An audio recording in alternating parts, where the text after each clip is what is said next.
What's up, y'all? It's your boy Tuh-reek Ali, and welcome back to your boy's channel. How are you doing today? I hope you're doing great, girl. Today, we're getting right into it, okay, girl? I am taking away the title card, girl. We are just getting straight into the videos these days, okay? Today, we're talking about blackness, okay? But y'all know I'm not getting rid of this wine, girl. We drink wine in all of my videos because, look, we are here to start the conversation. We're here to get into it. But y'all do know me. Whenever we do have these conversations, just remember, I never come to be right. Okay? I'm just here to start the conversation. Y'all know I say that in all of my videos, girl. This video in particular is really, I'm going to be asking a lot of y'all some questions. Okay? And I want to see what y'all have to say in the comments because I have an opinion. And yes, I'm the one with the platform, but my platform is just here to start the conversations. We have to have the conversation together, so I need y'all in the comments telling me what you think and answering the questions that I asked in this video. So look, let's just get started, girl. Okay, so before we can really get started, y'all know that I like, whenever we are talking about a topic or event or a word, I like to define it or, you know, explain what it is colloquially as we all know it as a community together, rather, because some people have different takes on different things. So this one today is black. Okay, so black. What is black? What is being black? And it's beyond just the color black. Like, we all know what the color black is, and clearly I'm not the color black. And I don't think any person is actually the color black, but we're black. So where did that come from? Where did this idea of race or people being classified as a color? It came about a very, very, very long time ago by, of course, white people. White people created this system where they used colors to identify people and where they were from. It was first used to differentiate people based off of their language, and then it was used to differentiate based off of where you came from, and then it was the differentiation between phenotypical differences like skin color, hair, noses, lips, all of the features that come with a certain race. There's more than just black. There's black, we call white people white. There you go, two colors right there. And then you have red. Red people, like the Redskins, the football team, were native, indigenous, American people that lived here before, you know, I'm not going to get into that. Then you also have yellow people, or Mongolian, which are Asian people. And then you have Malayan or brown, which is like a Southeast Asian. So there you go. You got white, yellow, red, brown, and black. Now, in today's time, what does that really mean for us today? Like, that was what it was back in the day. What is it now? Okay, so I'm American. Okay, I've said that before. I am African American. I grew up in America. So how is black used in today's time? I would say a lot of people in America, and it's not just white people, black people, everybody in America, I just think do not really have a good grasp of what race versus nationality versus ethnicity versus all of those things are. I will ask somebody who's black, I'll be like, oh, like, what's your ethnicity? They'll be like, I'm black. I'm like, okay, that's a race. Okay, so, you know, or if I ask somebody like, oh, what's your nationality? Or they'll be like, I'm black. I'm like, baby, okay, I don't really think, you know, people don't really have a good sense of what those things are. Like me, my nationality is American. My ethnicity is African American, and then my race is black. I don't think a lot of people really understand the differences. In America, I would say growing up, I used to, and I think everybody usually used the word black just to specify somebody African American. And I don't do that anymore now. Now, if you ask me now, I will tell you African American because African American, that has culture within that. Being African American means that I am a descendant of American slaves. I'm an American, and I'm also black, and I'm also a descendant of African people that were brought over through Atlantic slave trade to America, and blah, blah, blah, blah, blah. We had to make our culture, soul food, hip hop, all of those things with America, girl. 1965, right. That is my culture, that is my history. I'm African American. So I think when I say black, and when people say black, people think that you're talking about anybody that is African American, but you can be black and live in America and not be African American. You can be born in America, raised in America, and not be African American. Your parents can be from Nigeria, but you have a completely different ethnicity because you have a different culture. You have different food. You have different language. You have different everything. but we're both black. You can be black from France. You can be black from Spain. You can be black from Italy. Just because I say you're black does not mean that you're African American. And that's one thing that we're doing better, that I'm really trying to push now with Americans, because people just think that black means African American. Like, I think everybody in this country is just a black-white situation because of the racism in this country and because of our history. It's always been a white against everything else in this country, but it's been more of a prevalent versus white versus black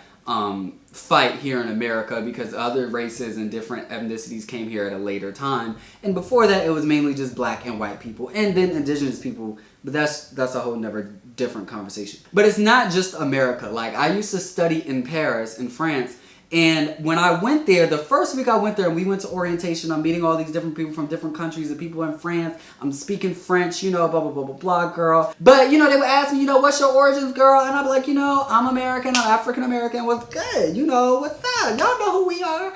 But they would be like, okay, but what part of Africa? I'm African American, you know, I used to live in Virginia, you know, I'm from the DMV, you know. They'd be like, okay, but what part of Africa? I know you're from America. You can't be black and from America. Excuse me, girl. So it's not just America, girl. People around the world don't understand and it's understood because it's not their history. I get it. Americans are very ignorant to other histories of other countries also. So there you go. Everybody's pretty ignorant. Nobody really knows what's going on, and that's pretty much why I'm here making a video about what is black, girl, because the school system has failed to tell us what being black is. It's failed to show us and tell us what ethnicity is, the difference between that and nationality and race. They fail to sit us down and help us understand our identity. So with that being said, and with it not really being taught in school, if you think about it and you conceptualize it and you put it into words, black is really just an umbrella term for the way that you look. If somebody looks at you and thinks you're black, you're black. If you don't look black, you're not black. And that's the simplest terms. Well, I'm not saying that this is the conclusion. I'm just saying that this is the way that people really think. But in my opinion, I think being black is more than just how you look. And when I say how you look, there's also the features that come with that, like the African features that, you know, are passed down in generation when it comes to our nose, our lips, our jawline, our cheekbones, our hips, everything that comes with that, because whether you want to believe it or not, with different races and different cultures, ethnicities, and different geographic places, there are different features that come with that. Okay, so that's what people mean when they say you look black. Because you can look black, okay? You can look black. Both of those things, the way that you look and your experience, contribute to the culture of being black. And when we talk about being black and the culture, we talk about those experiences. Like, oh, you know, I walked into a store and they was staring at me the whole time and they thought that I was going to steal something. Or I can't go to Walmart and get all my hair products. I have to find a beauty store that has all of the products for my type of hair. Or I was at work and my boss called me into the office and told me I had to make my hair more tameable. Or I didn't get the job because I was black. Or I was walking down the street and this lady clutched her pearls. Those are all a part of the black experience. And without those experiences, which are usually a direct result of how you look, it's kind of intertwined. It's kind of an intersectionality type of thing. The way that you look affects your experience in this country and in other countries, and those are all impacted inside of the culture of being black. And I think that is really what being black really entails, is an experience plus how you look. I don't think one is like exclusive to the other. Like, I think it's something that comes together as one. And those features of being black are the reason that you are having that certain experience. When you walk into a store and they stare at you or they hover over you, it's because of the way that you look. It's because of your skin color. It's because of those features. It's because of your 4C hair afro. It's because of these things. They don't care if you're from UK, US, Puerto Rico, Dominican Republic. They don't care where you're from. If you look like a nigga, you're going to be treated like a nigga. Now, this is when it gets tricky, because even though that is my theory and that is my opinion, I have to ask a question to really get down to what it means to be black. And so I have to ask, what if you are black but you look completely white? Or you don't have any of the features of being black or being of an African descendant? Do you still go through the same experiences? No. I wouldn't say so. I mean, if you walk into a store, if you're white passing, you're not going to be treated like a nigga unless somebody knows you're a nigga. And honestly, in these days, in this time, I don't think nobody really going to treat you like a nigga if you don't look like a nigga. If you look like a white person, you look like a white person. It's good to the public. That's all they really care. I think back in the day, they really cared about if you really had a nigga inside of you. But these days, girl, if you look the part, you're good. You know, and if you're having a hard time really thinking about somebody right now, girl, I can give you a couple examples. Bless her heart. This is not an attack on her or her son, girl, but this is just to help the conversation, girl. But Meghan Markle's son, okay, Meghan Markle's son. Grandma's black, got locks. Meghan Markle's black, but that son, he's 1/4 black.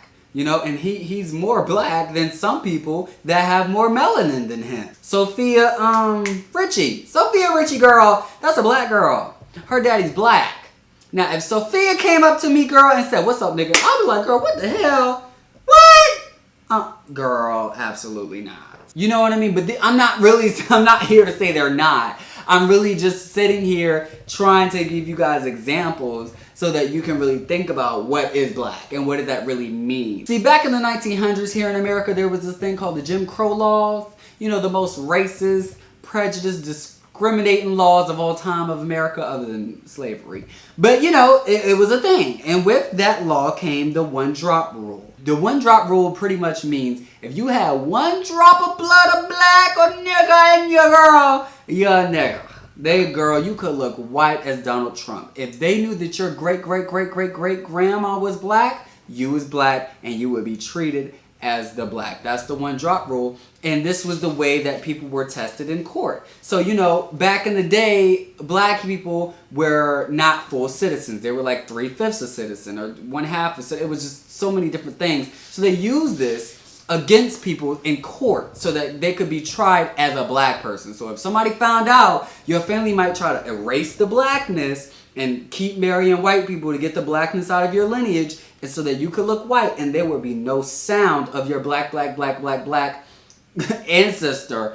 But if somebody found out, you were treated and you were tested and trialed as a black person. Now, this was a concept that was accepted by white people. And then, you know, because we were black people living in a white man's world, it became pretty much a part of our reality. And so, you know, we pretty much adopted it also. That if you had one drop of blood in you, you a nigga and you part of the community. And sorry, you still black because you were treated as black. But that was in the 1900s time. We're in a different time now, and I personally don't think that we are in a time where that is actually rational, okay? Because that was anti-blackness. Back in the day, that was used to be against black people. It was never a thing where people would want to claim their blackness. In today's time, your ancestors don't really play a huge role in your everyday life. People don't know who my ancestors are. They could give a damn who my mom was. People don't go to that extent to figure out if you're black because racism isn't as permitted as it was back then. People don't go to that extent really now to really figure out if you're black because back then it was a negative thing, but now it's a positive thing because black is cool now.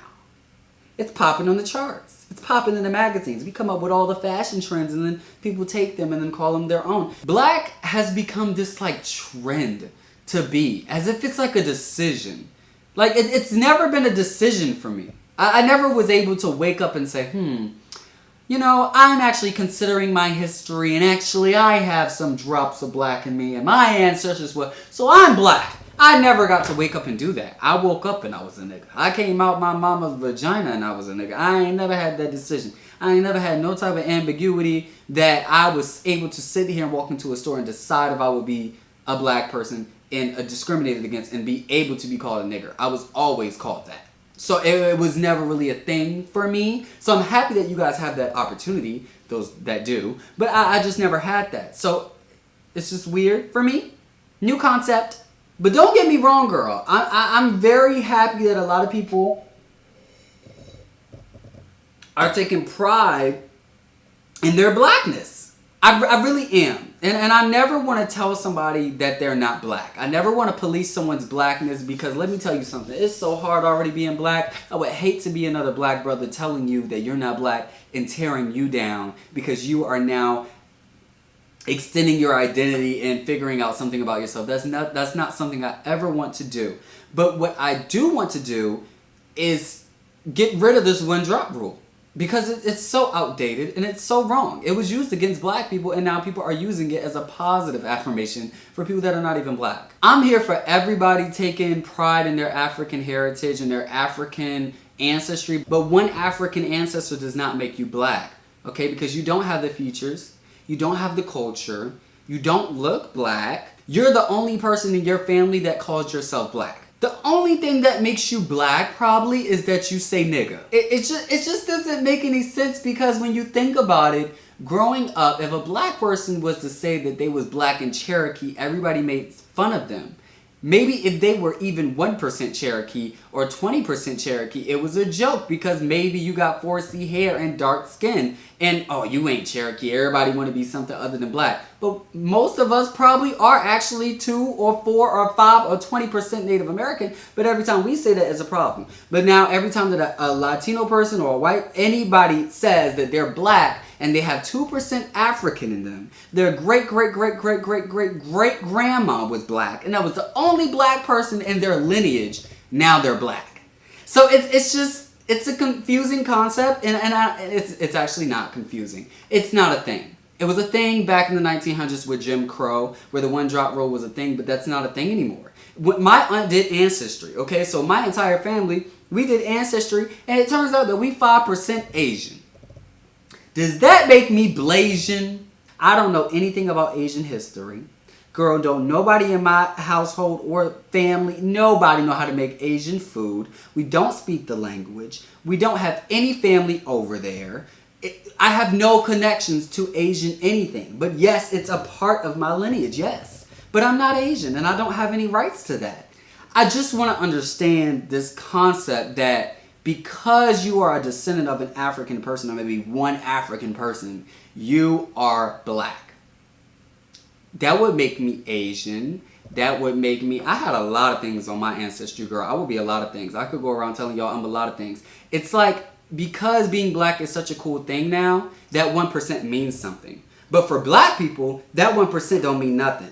Now, if I told you if I was 1% Dominican, I bet you Dominicans wouldn't tell me. They'd be like, you ain't Dominican. Girl, let's not get into this conversation. It's just that everybody wants to say the N-word and everybody just wants to be a part of a culture that isn't theirs. It's not yours. I know it's cool. I know it's popular. I know it's in all of the music and movies that you watch and listen to. But honey, I'm sorry to tell you it's not yours. And it's okay to admire. I'm not Trinidadian. I love Trinidadian culture. I love Jamaican food. I love pho. I love Vietnamese food. You can love these things and not be a part of them. I think people are just so caught up on this N-word that they want to say it and they want to be a part of it. And when we say that this is for black people, they want to be included because they want this privilege and they feel this entitlement. And it's not right. Because if that was the case, I should have entitlement to all of the Asian scholarships I did not apply for. 1%, bitch. Give me my goddamn 1% Asian. Because I'm seeing a lot of people that's getting a lot of these black scholarships and they just claiming their blackness. But us as black people, we're so nice. We're so thoughtful that we don't want to police other people and telling them that they're not black, that we are accepting it. And I'm not here, I'm just saying, I'm just here to stir the pot. I'm just here to stir the pot. But at the end of the day, if somebody tells me they're black, I'm just going to let them be black and I'm going to have my own thoughts. I'm not here to tell you what you are and what you aren't. Okay, people my whole life told me I was straight and that I was all these things and I knew who I was and they didn't want to believe me. So I'm not going to sit here and tell you what you are and put you what I've been through. But at the end of the day, you're going to have to tell the truth to yourself. And you're going to have to realize that you're stealing so much from other people. My people, black people, stuff has been stolen from us for centuries. And for you to sit here and contribute to that in 2019, it's disgusting. And you're just going to have to live with that. But for the people that are actually black, I'm so happy. I'm so happy that you're finally getting to this point that you're getting pride in that. And you're happy about that because it's hard. I wish I had the... No, I don't. I love my blackness. But I'm just saying, I wish I had the option to think about if I was black or not. So look, I really just came here to start an intro to this conversation. I want to continue this conversation. And I want to hear what y'all have to say about this because it's an interesting topic and it's sticky. And it's the sticky conversation and the hard conversations that we have to have in our community in order to us to get to the next step and so that we can stop tearing each other down. Because at the end of the day, whether you're Latino or black or non-black, whatever, we're minorities. And at the end of the day, it's hard for all of us. And I think at the end of the day, we just have to respect one another. And I just feel, as a black person, I just feel very disrespected with people trying to take hold of my culture and my history and my ancestry, just all of that, and then telling me how to feel about that. I want us to respect each other, and I want us to get to a place of understanding, but also as black people, excluding POC, when there's just being black people, I want us to be more protective of our culture, but I also want us to understand it. And these are the conversations that we need to have in order to understand it. So thank you for watching this video. Please make sure that you subscribe, like, and comment, and share. I need to know what you think of this video. I love you guys. I love all my tabies, and I'll see you later.